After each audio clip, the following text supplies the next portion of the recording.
Loves, today is a Q&A episode, and I love Q&As because range and depth and breadth, palate cleanser and big cosmic stuff, and community. So every once in a while, I get on my Instagram at Danielle Laporte, and I just ask people to throw me questions, topics. We can jam about anything, and I get a range from please help me. I'm in this emotional bind, difficult situation, to what's your opinion on climate collapse?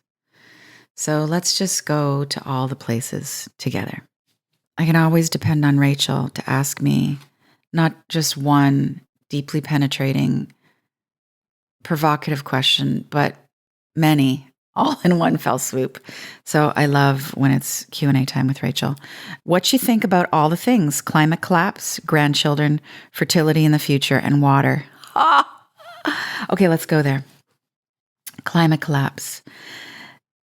Do I think that the divine mother, the ever-generative, creative principle of the universe, at least this solar system as we know it, is going to collapse? That she would ever consider giving up on us? That she is not made of infinite, perpetual, creative prana, life force, and substance? No. I believe that she is all of those things for the positive, for the eternal, for the unfathomably powerful, and she will keep the climate going. So that's my metaphysics on this. I think the earth is going to survive and thrive. Do I believe in climate change? Well, of course I believe in climate change. However, let me just add some nuance and some healthy doubt and some wonderings and questions to that. I have a really out there wondering if the hole in the ozone layer, if everything is energy, so we keep in mind everything is energy, and we are cells in the body of the mother, which I want to unpack a bit. I wonder if that tearing of the layer that embraces the earth is not dense energy. If it's as if our fears, the crystallization of our agony, of our low vibration, hasn't started to kind of literally pull at the atmospheric fabric, just like it does in our individual bodies. Just stay with me, stay with me. So in your individual physical body, you're made up of 4 bodies. Those 4 bodies are called the energy body. That is you. That is the soul named Rachel and Danielle and Michael, etc. So my energy body is made up of my energy meridians. It's everything that goes through your system that your acupuncturist is looking for. Your energy body also is composed of your mental body, your thoughts, and then obviously your physical body, and then your emotional body, your astral body, all that watery, unconscious stuff, right? So 4 components to the energy body. That energy body as a whole, the soul named you, is a cell in the greater body of Mother Earth. Just like you have your little mitochondria and your billions and trillions of cells in your body that you are responsible for as a big energy body, as a big soul, as a big body. The body of the mother, she who is named Gaia, has millions, billions, over the history of time, trillions of individual cells that make up her beingness. And those individual cells are humans. Now, what happens in a human body when there's a cancerous cell? The human body will do everything it can to heal, integrate, or reject that cancerous cell. The toxic cell poses a threat to the overall health of the host. And so it's got to go. Okay, let me go back to climate.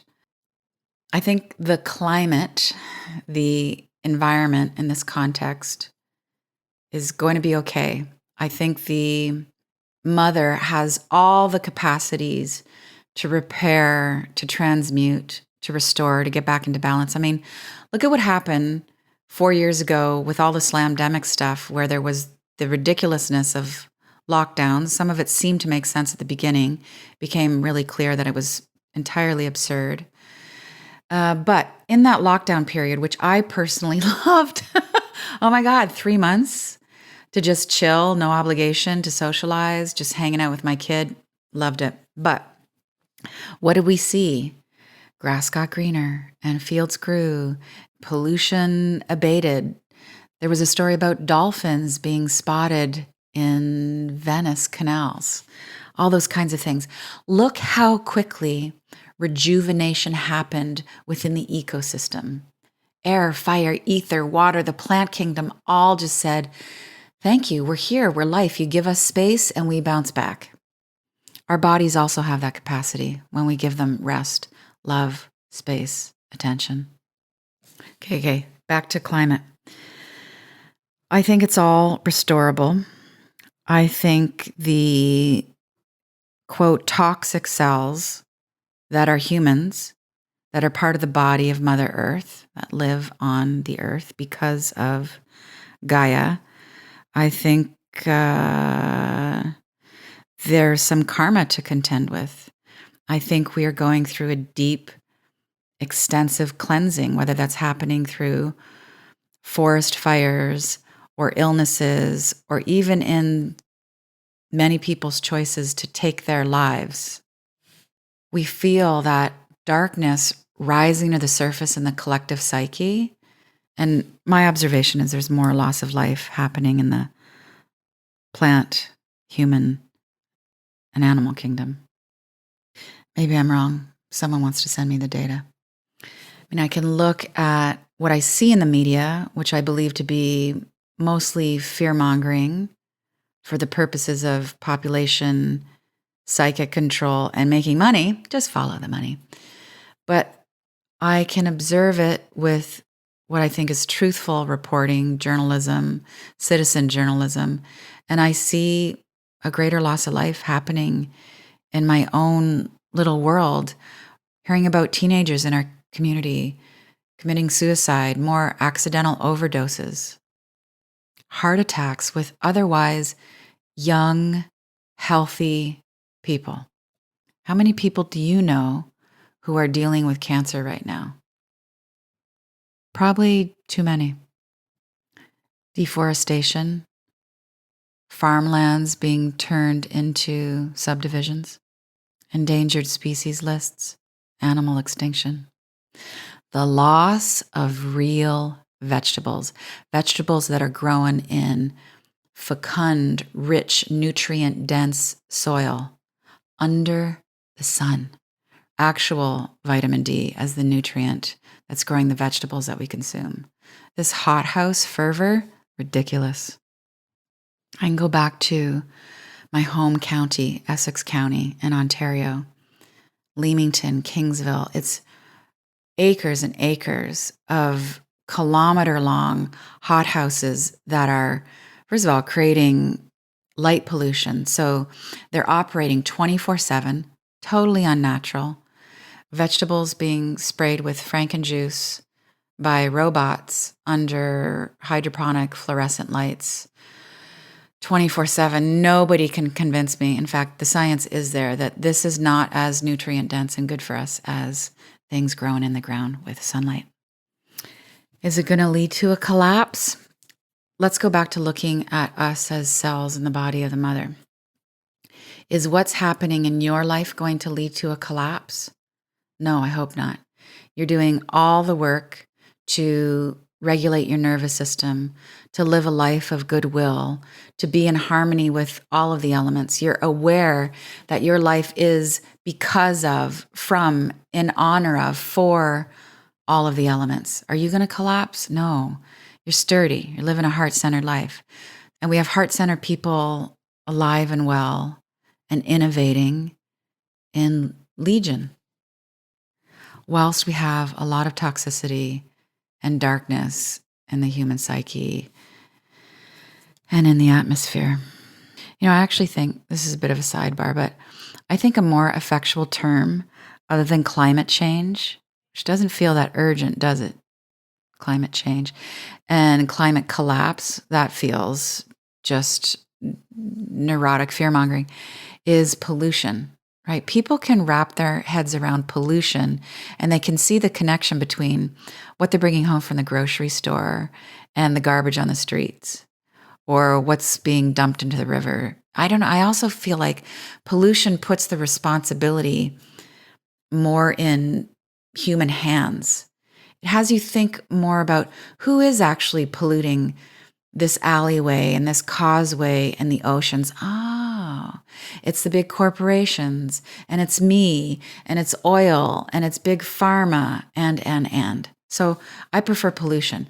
Pollution can be mitigated. We can do something about pollution right away. We could turn it all around within a year. I could change how I shop today. I could buy secondhand linen instead of firsthand plastic polyester from Shein or one of their companies that messes with my own electromagnetic field. Okay, back to collapse. I'm going down so many tributaries for this, I know. Okay, so we're all cells in the body of the mother, and the hole in the ozone, which I have read some science that says it's actually getting smaller. And then you can read another paper that says it's getting bigger. I wonder who is sponsoring which papers by which scientists. Anyway, this is where I'm at in my own life and perspective. I don't think human extinction would be the worst thing that ever happened to humanity. It would certainly not be the worst thing to ever happen for Mother Gaia, but if you are on board with the philosophy that we're all cells in her body, what would become of us, her children, us, the extension of her beingness? I mean, I think, after this incarnation, I'm going to go off to another dimension. I'm going to clean some stuff up. If I want to put on my Buddhist paradigm, I think, I go into the bardo, I assess this lifetime, and with the work of my higher guidance system and creation itself, the divine, I figure out what lessons I need to work on, what I need to clean up. And there I get my papers for the next assignment on Earth. I come back and I'm a soul named something else. Maybe I don't come back to Earth. Maybe I go to another dimension. Maybe humanity goes through the darkness that is part of this dawning of what so many mystics have predicted is the golden age. Our awakening has not only begun, its fulfillment is inevitable. And I think the fulfillment of that is a lush, balanced, vibrant, vivacious, divine mother. And it doesn't mean that humanity is here. I mean, if we weren't here, you're going to go somewhere. Everybody going to die. Spoiler alert. Maybe in your belief system, you go to heaven and that's a wrap. Okay, cool. And then you would naturally be thinking about the next 7 generations stuck on a polluted planet, still justifying genocide and all the things. But isn't the darkest night of the soul in your own life your greatest certainty for awakening, for expanding, for realizing how close to God you are, how light-filled you are? I think the mother is going through the same thing.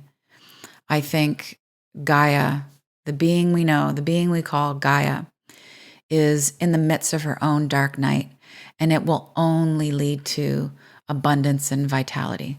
I don't know if 7 generations ahead, 2,000-3,000 years from now, humanity will be here. But if we're not, I don't think it's going to be because we went down in flames. I think it's going to be because our work here is done. We cleaned up our mess and things are lush and vibrant, and we go on to our next assignment in another dimension.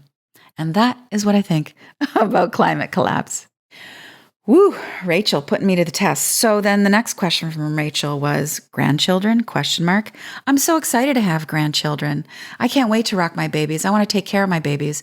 I want to start to have a more slow, nourishing, methodological, simple, monk-like life now, whilst being able to help millions and millions of people create conditions of healing for their life. Like I want to have more simplicity and sanity than ever while having a greater impact and reach than ever at the same time. That's the stuff of miracle consciousness, and I'm all for it. All of that is going to lead to me having space to rock at the grandbabies. I mean, the prayer is, so I have one son, and I feel like I have some bonus children with friends of his, and I cannot wait till he makes the babies. And my prayer is he is with a holistically healthy, nutrition-oriented, wide-awake, conscious, beautiful, sensual, heart-centered woman who rocks his world, and they make some healthy children who will be part of the flourishing of the new earth, right? Yeah? Bring me some cute babies. I was once told in a channeling session like 20 years ago when I paid $20 to go to these sessions with this woman in this small town who apparently channeled all of these guides. And that might have all been true. And one thing they said to me was that people having children during times like these was a sign of hope, that on some level of their consciousness, even if they were really pessimistic and cynical, that clearly, like on some level of their being, they had enough hope to procreate. So I'm down with that. And I don't think humanity is going to stop anytime soon. Fertility in the future, it's not going to be what it used to be. Why? Toxins, stress, air pollution, big pharma, electromagnetic stuff. The toxins are coming from our rugs and our mattresses and the soil and the vegetables. I was just reading last week about microchips being put into blocks, like big blocks of cheese, like those manufacturers of like barrel-sized blocks of cheese. And why would they put microchips in there? Well, you got to ask yourself that. But the surface reason that we're told is that they want to prevent counterfeiting of cheese. Who knew that counterfeiting of cheese was a thing? Okay, maybe it's a thing. But who would ever think that putting nanotechnology into consumables is a wise thing? Only someone whose mind has been hijacked by the darkness. I've been reading about nanobots, nanotech being put into Botox, how many humans have been getting jacked from their eyebrows to their armpits with Botox and are filled unknowingly with nanobots. That's really hard on fertility. Birth control is really hard on fertility. It's the birth control that keeps controlling, because you've got millions and millions of females ingesting the pill, let's say.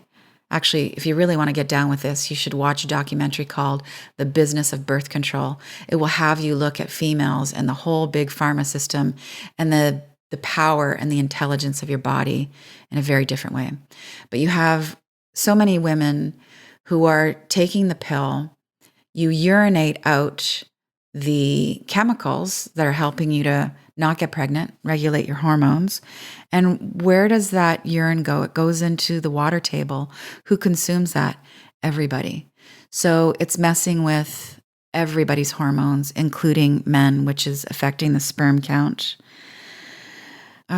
Fluoride, toothpaste, endocrine disruptors, shampoo, synthetic fragrances, air freshener, fertility, question mark.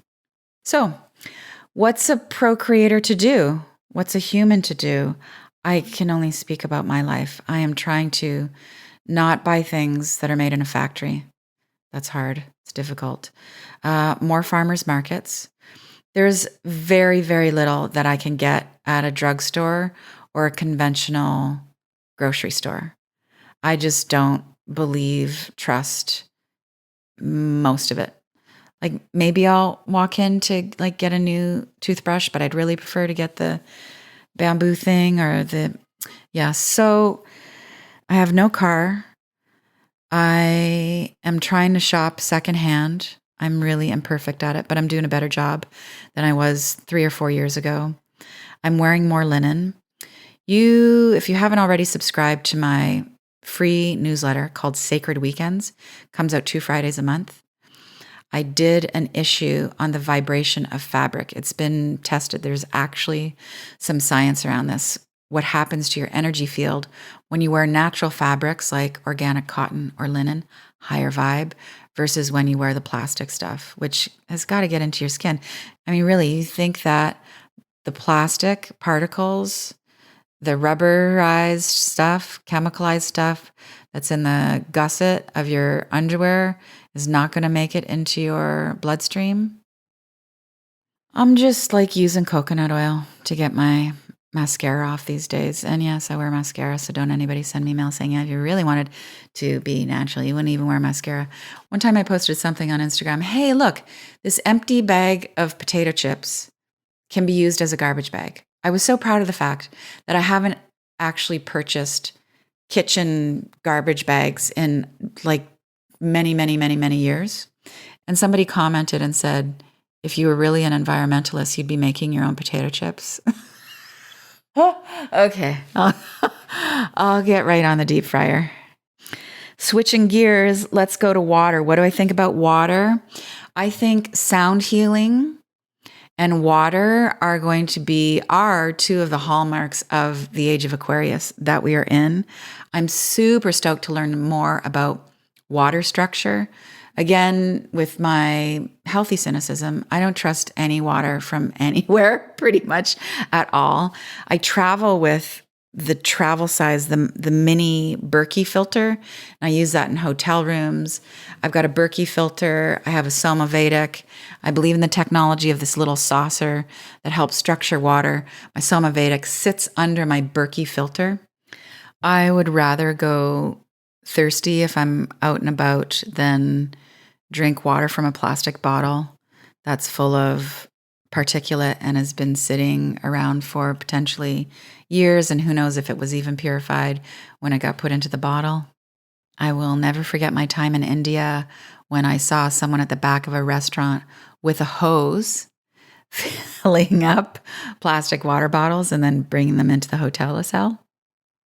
So I fill up my clean canteen and I basically go everywhere with a backpack, specifically because of my water mindedness. If I have a backpack, I can have my clean canteen that's full of water that got all structured and purified in my Berkey.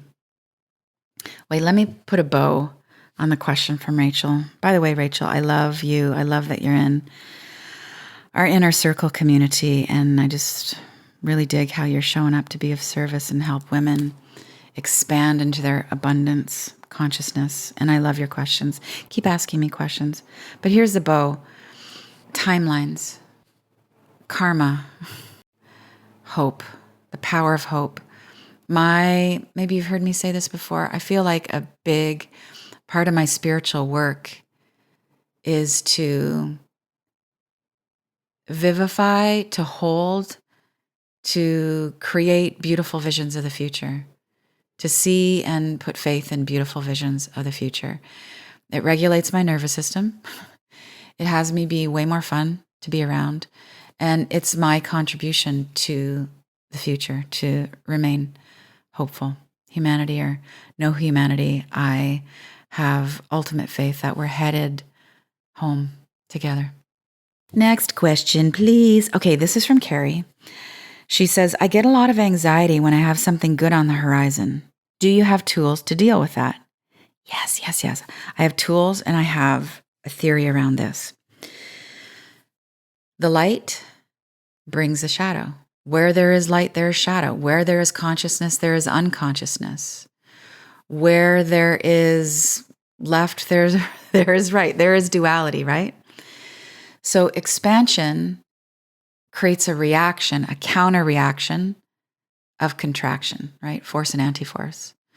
So expansion is consciousness, abundance, happiness, regulated nervous system, falling in love, the new job, positivity. So what's going to be the pushback on that? All the opposite of those things. And you know what that means? This is great news. The pushback is natural. The pushback is evidence, it's confirmation that the expansion is actually happening. So the trick then isn't to push back on the pushback. It's to see the anxiety as an indicator that you are headed towards where you want to go, and that you have the capacity to not only get where you want to go, but to take the anxiety with you. You bring the anxiety into your heart, that has you expand, that increases your capacity to hold more happiness. I fell in love. I fell in love with the guy that I recently married, Mr. Will. And within just a few weeks-ish of me really getting clear, like this was something, and I really knew him to be my person. I was going to be with this guy for a long, long, long time. And when I sunk into that, all this anxiety kicked up. I actually started getting a revisitation of anxiety waves and panic attacks. And I super freaked out because, I was extra bumming because I thought my panic attack days were behind me. It'd been about 3 years since I'd been through my fall apart phase. And who wants to go through that again? And I thought, is this going to be like a life thing? Is this a cycle? And I called up my psychotherapist, Anne, and then I called up my other psychotherapist, Michael, rest in peace, my love. And they both said, well, Anne said to me, Danielle, this is what happens when women like you find a safe place to land. I was like, women like me, what do we mean by that? It means like, I'm in to grow. I'm in to expand. I'm in for the queen program. And I finally feel safe with this giant heart of a man for what? For darkness to come up, for the things that I haven't dealt with before, all the fears and the worries and the apocalyptic stuff and the terror of loss, all that had a place to come up and be healed. I had a friend who got married, and about 2 weeks after her wedding was catatonic on the sofa and did not know why. And after extensive therapy, she was able to figure out that the catatonic state was all the trauma in her past coming up to be met and worked with. And she's done that incredibly successfully and is a super, super duper healed woman. But also became clear that it was the beauty, the safety, the joy of the marriage that brought up the darkness. I think this is also one of the reasons why so many women have postpartum depression after the baby comes. Now, obviously, there is the significant influence of chemicals and hormones and all that stuff that cannot be underestimated. That's a big factor, huge factor. I also think the joy, the miraculousness, the expansion of birth creates that safe place. I also think that when mamas get struck by that depressive stage, of course, it doesn't happen to everyone. Part of it is we're cleansing out the stuff that needs to be integrated, needs to be purified through the heart so that we can really hold space for these new little beings, for our babies. We got to clear our own trash so we can, raise great kids. Okay, but let's get practical. Tools. I have a question. So, Carrie, when you have anxiety, when there is something good on the horizon, what are the kinds of thoughts that you think to yourself?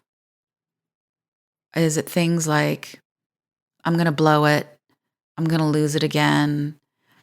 Are there thoughts around not having the capacity or just fear of getting it and it going away? Like what's the script? What's the inner script? Okay, so maybe have one or two of those thoughts right now. Choose one of them. We're doing a little micro workshop here together. Everybody do this with us. Just find a negative thought you want to bring to the surface. Okay, now here's the question you're going to ask yourself. What might happen if you allow that thought to continue? What might happen? Not what will happen, because we don't know what will happen. What might happen? What could happen? If you allow, because you're choosing. You're in control of your mind. You are the chooser, the maker of your thoughts. What might happen if you allow that thought to continue? What's the trajectory that thought will take you on? Probably not good if you're having anxiety when the good stuff looks like it's coming down the road to love on you. So we just want to get really sober about the energy of our thoughts and then use our free will and our divine nature and our awesomeness to choose a higher vibration thought and to keep thinking that higher vibration thought. You can say no thank you to the low vibe thought. You don't even need to say no thank you to the low vibe thought. You don't even need to acknowledge it. See it, you go, oh, that's interesting. You give it no meaning, no value, no gravitas, and you just choose the higher vibration thought. This is mind training. This is spiritual maturity. This is light work. And then, of course, you got the tools. I know, Carrie, you're in the Heart Center membership. I love that you are, because I love how far back we go. The days, eh? The days when, I had dreadlocks, and the days when you were producing conferences, and wow. The daily tools, a simple practice to check in the morning and in the evening with your inner child. Call your inner child what you want. Baby Carrie, little Carrie, shadow self, little I see, ego, stuff in the basement. You put your right hand on your belly. Everybody do it now. Right hand on belly with your thumb in your belly button. Your left hand on your heart center, on your heart chakra. You take a deep breath in, exhale, and then you just ask, little me, what do you need from me today? What do you need from me right now? How can I support you? How can I support you to come into balance? And then you listen and you honor the request. And it's the little micro practices like that help you regulate your nervous system, help your cortisol calm down, and you think more clearly, and you don't wig out when abundance and love and something shiny is pulling up in your driveway. Woo! Only 2 women asking questions. Those are the ones I chose. And look at the ground we covered. Faith in humanity and the power of the Divine Mother, known as Gaia. Grandbabies, fertility, water, and how to be at peace when your ego, your unhealed self, disrupts the happiness that is en route to you. If you want to ask me any questions, you could always send them into support@daniellelaporte.com. I love these Q&A sessions. I think maybe we'll do another one really soon. If anything I have ever said, in any form whatsoever, but specifically this podcast, has enlightened you, helped you, given you an idea that made your life a little bit easier, I would love a super duper positive review, because it helps us infuse the algorithm with heart intelligence, and light helps us get more love into the world. If you're just passing by and you're not actually subscribed, I'd really extra love it if you subscribed so I can be sure that I get the love to you on a regular basis. If you need some extra support, some encouragement for living a heart-centered life, some comfort for your nervous system, and to know that you are not alone, I've got lots of stuff for you over at daniellelaporte.com. Workshops on inner child work, on having a healthier relationship with validation, and then lots of heart-centered leadership, how to have a more conscious career kind of guidance. I'll see you soon. With love, Danielle. Thank you so much for listening, for feeling, for spreading the word. With love.